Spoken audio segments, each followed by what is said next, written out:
Picture this. A simple berry from a scraggly shrub grows in the wilds of Ethiopia. Fast forward 1,000 years, and that berry becomes a global obsession, fueling revolutions, shaping empires, and sparking the rise of the modern world. This is the story of coffee, the drink that wakes us up, connects us, and changed history forever. The legend begins in Ethiopia, where a goat herder named Kaldi discovered coffee around the 9th century. It wasn't just the goats that noticed the berry's effects. Local monks used it to brew a drink that kept them awake during all-night prayer sessions. Soon, word spread to nearby tribes who began experimenting with these energizing beans. Some even ground them up and mixed them with animal fat to create an early version of an energy bar. So in a way, coffee was humanity's first energy boost, long before energy drinks were ever a thing. Coffee's journey to Yemen wasn't accidental. Traders realized its potential and began cultivating it deliberately. In Yemen, the beans underwent their first real transformation, from being chewed raw to being roasted and brewed. This was a game changer. The drink wasn't just stimulating, it also became a social phenomenon. By the 15th century, coffee was central to life in the Arab world. It inspired poetry, fueled discussions, and even earned the nickname Wine of Islam. While alcohol was prohibited, coffee provided a legal and culturally accepted alternative. In the 1600s, coffee reached Europe via Venetian merchants. It wasn't love at first sip, at least not for everyone. In addition to being labeled satanic, coffee also sparked protests among tavern owners who feared it would replace beer as the drink of choice. But it didn't take long for coffee to win over Europe's intellectuals. The French writer Voltaire was said to have consumed up to 50 cups a day while writing. Meanwhile, in London, coffeehouses were such hot spots of activity that King Charles II tried to ban them, calling them centers of sedition. Imagine your local cafe being considered a political threat. Coffeehouses weren't just places to sip a drink, they were incubators of change. In England, they became the meeting grounds for scientists and philosophers during the Enlightenment. Isaac Newton and his peers would gather at London's Grecian Coffee House to share groundbreaking ideas. Across the Atlantic, coffeehouses became a symbol of resistance during the American Revolution. In fact, many key debates about independence took place over cups of coffee. It wasn't just a drink, it was liquid inspiration. With coffee's popularity soaring, European colonial powers saw an opportunity. They established vast coffee plantations in the Americas, Africa, and Asia, using enslaved people and indentured laborers to meet demand. Coffee cultivation reshaped economies and ecosystems, but it also left a legacy of exploitation. By the 19th century, Brazil became the world's largest coffee producer, a title it still holds today.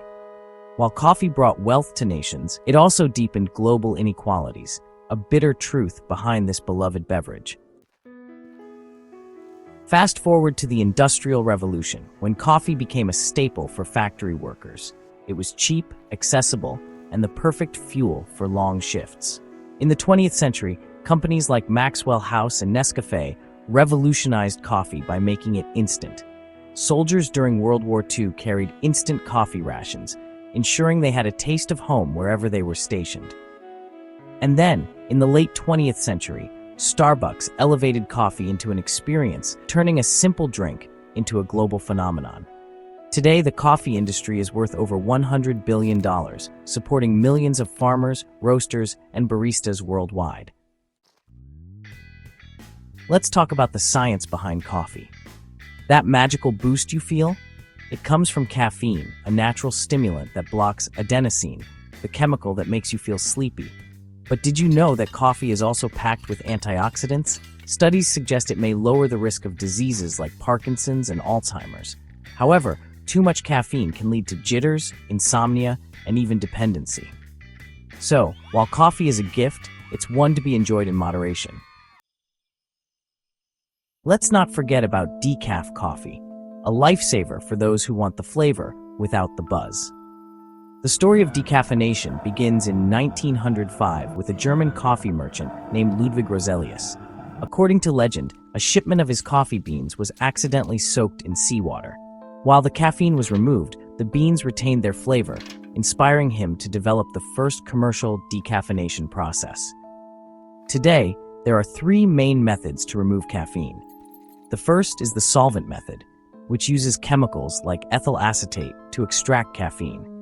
The second is the Swiss water process, a chemical-free technique that relies on water and activated carbon to gently decaffeinate beans. And finally, there's the carbon dioxide method, where CO2 is used under high pressure to separate caffeine from the beans. Interestingly, the caffeine extracted during these processes isn't wasted. It's often sold to soda and energy drink manufacturers. So, even decaf coffee plays a surprising role in fueling the modern world. Coffee houses have been around for centuries, but the 20th century saw the rise of the modern coffeehouse chains that dominate today. Dunkin' Donuts, originally founded in 1950 as Open Kettle, aimed to make coffee and donuts accessible to everyone. Its slogan, "America runs on Dunkin'," cemented its role as a staple for busy commuters needing a quick caffeine fix. But the game changer came in 1971 when three friends opened the first Starbucks in Seattle. Inspired by Italian espresso bars, Starbucks elevated coffee to an experience rather than just a drink. With its cozy atmosphere, handcrafted beverages, and a focus on premium beans, it created a third place between work and home where people could gather. By the 1990s, Starbucks had gone global, bringing coffee culture to countries that never had a to-go tradition. Meanwhile, other chains like Costa Coffee in the UK and Tim Hortons in Canada carved out their own niches, focusing on regional tastes and preferences. Today, these coffee giants influence not just how we drink coffee, but how we work, socialize, and even date. After all, who hasn't met up for a casual coffee at some point? The rise of chains has also sparked a backlash, with many coffee lovers seeking out local roasters and independent cafes to reclaim the personal touch of coffee culture. Here's some coffee trivia to sip on. Did you know that Finland consumes more coffee per capita than any other country? Or that coffee beans aren't actually beans, they're seeds from a fruit known as a coffee cherry? And then there's the Guinness World Record for the largest cup of coffee ever brewed, over 22,000 liters. Coffee has inspired everything from art to music, even giving us terms like coffee break, which became popular in the 1950s to boost workplace productivity. What's next for coffee? As climate change threatens traditional coffee growing regions, scientists are racing to develop more resilient coffee plants. Meanwhile, sustainability is at the forefront, with initiatives like fair trade and direct sourcing helping to ensure farmers earn a fair wage. Technology is also reshaping coffee culture, with apps that connect farmers to buyers, and even robots that brew your latte with perfect precision.